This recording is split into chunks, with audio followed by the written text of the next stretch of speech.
the moment of truth.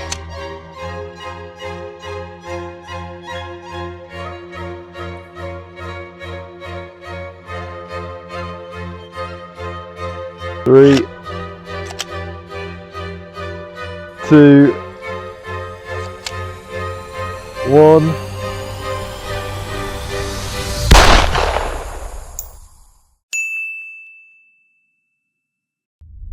If you followed this YouTube channel, you will have seen the amazing CSGO items that I'd like to create with my 3D printer, from butterfly emeralds to karambit and even Bowie knives. But I have never summed up the courage to model and 3D print a replica gun from the game Counter-Strike. 3 months ago, I started planning out my biggest video yet, one that would take perseverance, problem solving, and dedication to my craft. Here is a story of how I created my own Glock replica from the game Counter-Strike.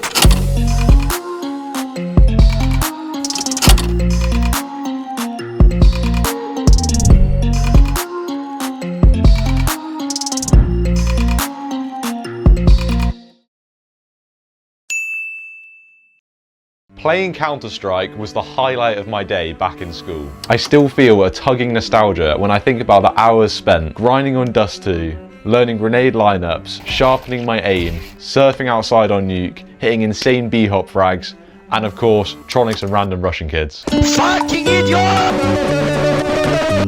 I could win, блядь.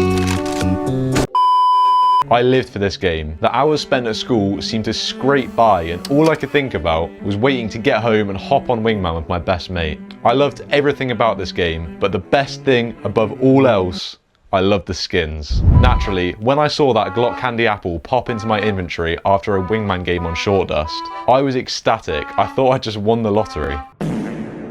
The price didn't even matter. I had something that my friends didn't. A skin on one of the most useful weapons in the game. And I had it equipped throughout my whole childhood and teenage years. Once I started work, I bought more and more skins from the Steam market. But it never felt the same as that first Glock Candy Apple that I got from the Wingman game. My passion developed, and it led me to create my own YouTube channel, where I 3D print skins. If I was to 3D print any weapon from the game, it would have to be this one. This would make a perfect first project for my first ever gun print.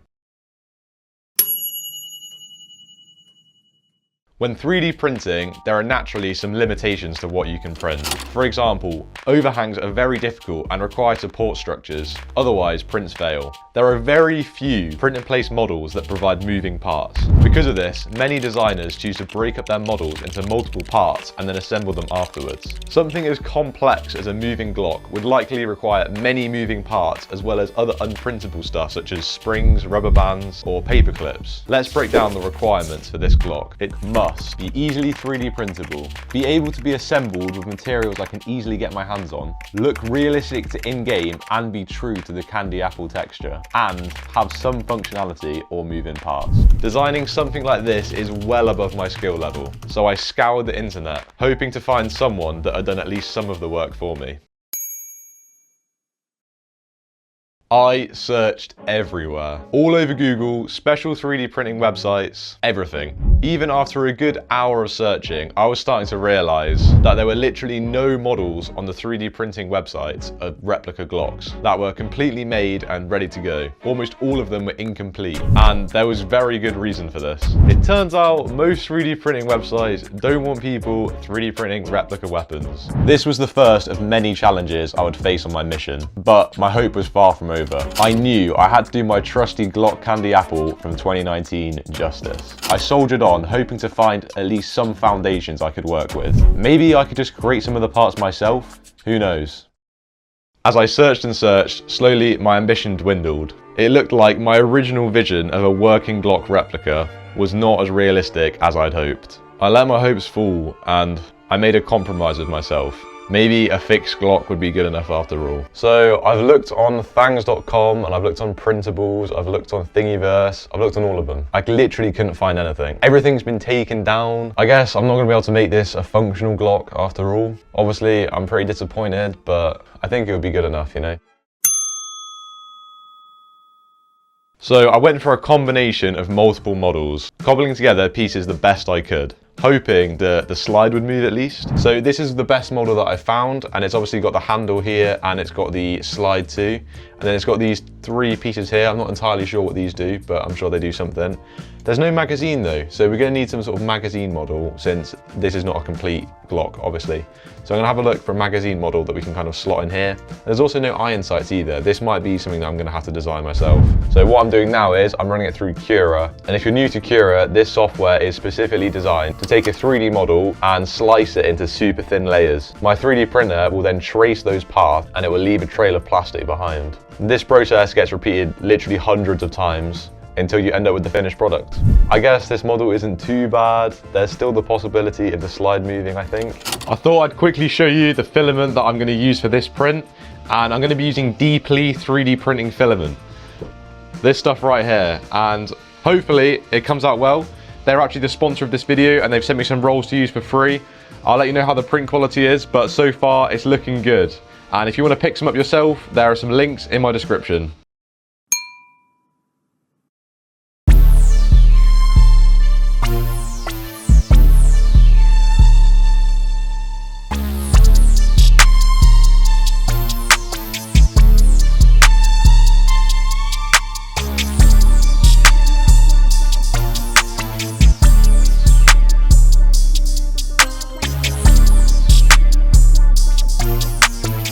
Moment of truth.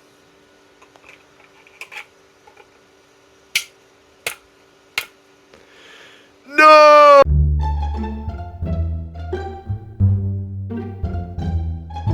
Right, well, it looks like I'm gonna have to print another mag a bit smaller. Just gonna clear out all these little bits of prints that I don't want.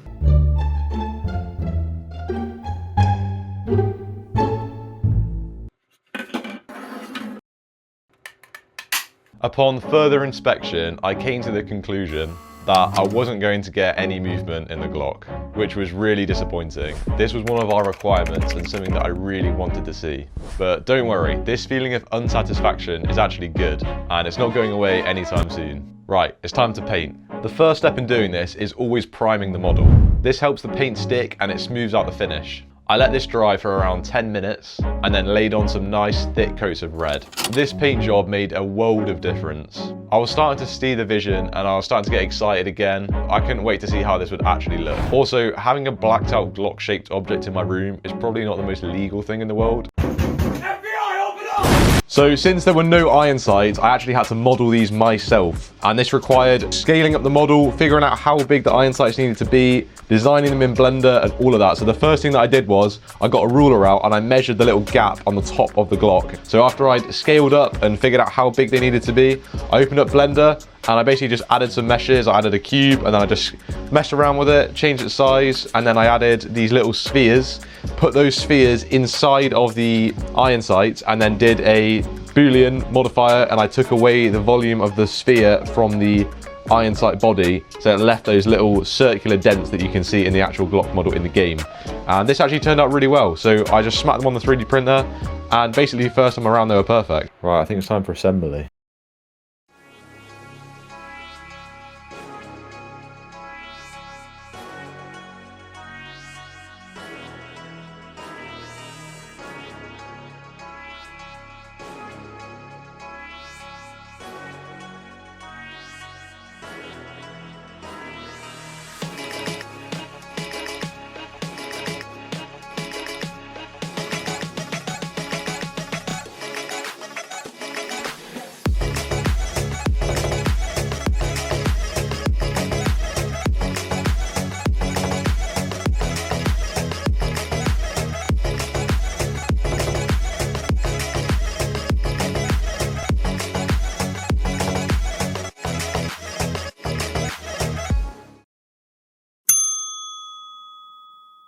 So overall, yeah, this looks reasonably accurate to the in-game model, but it's nowhere near what I had envisioned for the project.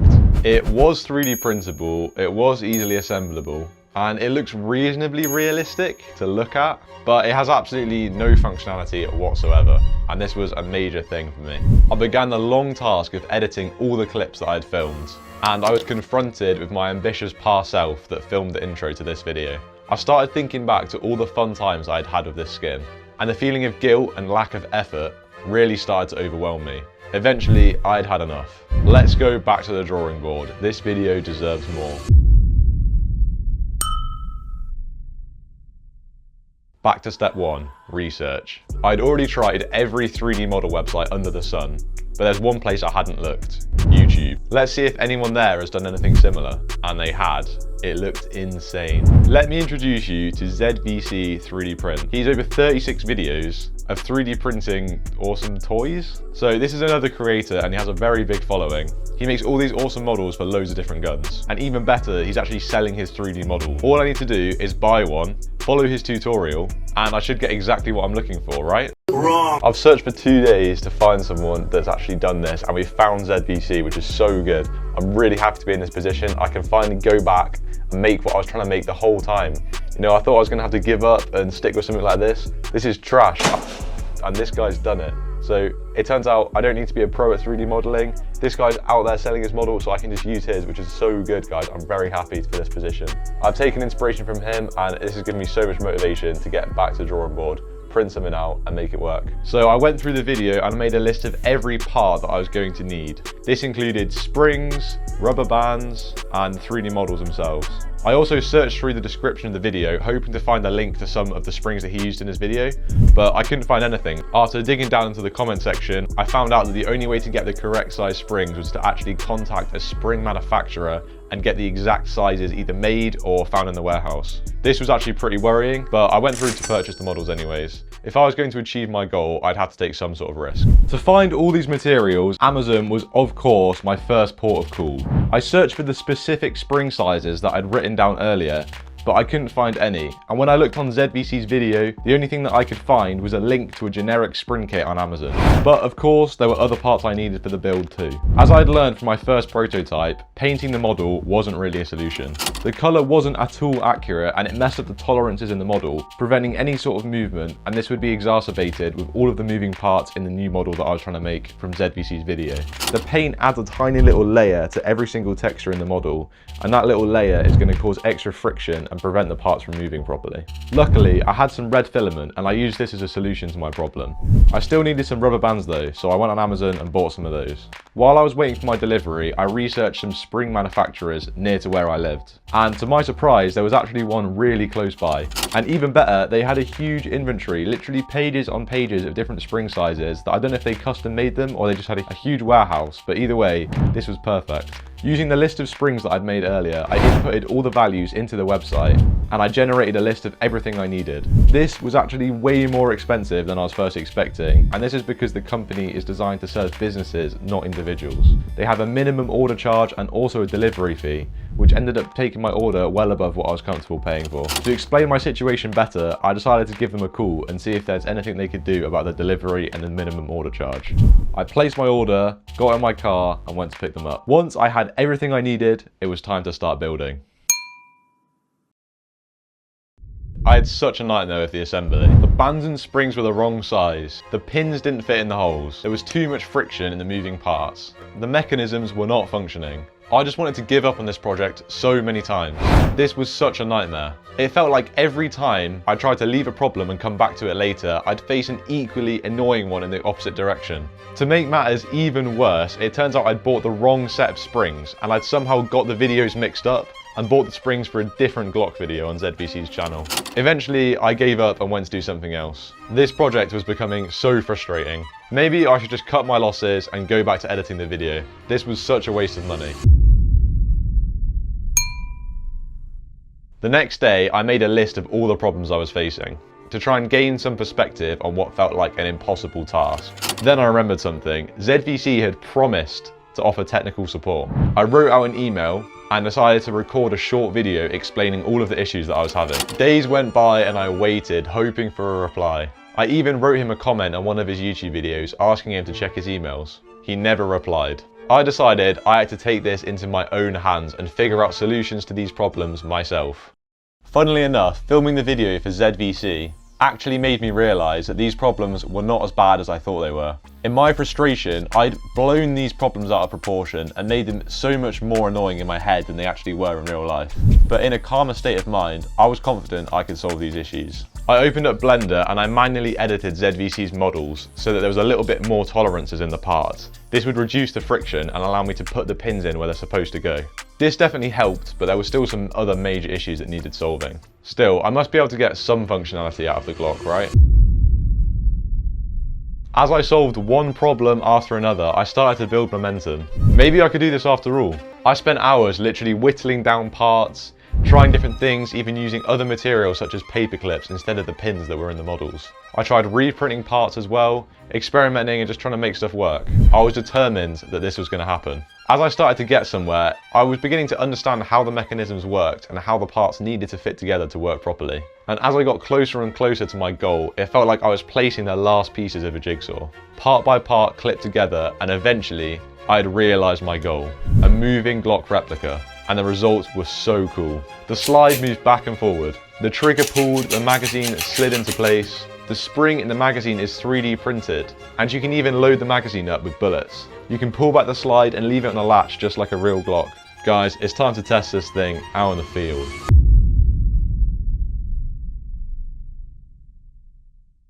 Cover! I've got your back. Nice shot! Nice shot!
Here we are, guys. The moment of truth.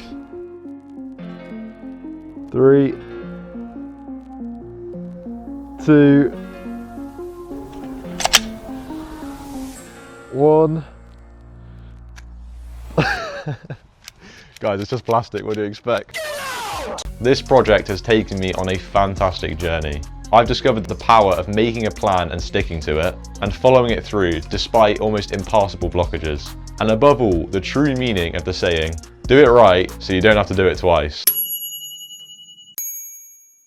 My collection of CS2 knives has grown over the years, and they've been sitting in my room for well over 6 months now. If anyone wants to be the new owner of my collection of 3D printed karambits, butterfly knives, or anything else you want to get your hands on, I have relaunched my website, CS3D.UK. I'm offering free shipping on all orders and a free gift when you buy 2 or more items. But I won't be restocking any of these anytime soon, so check it out with the link below, and once they're gone, they're gone. Thank you Elegoo for sponsoring this video and sending me some of your filament. It was perfect for creating the Glock, and it made a really nice finish on the parts.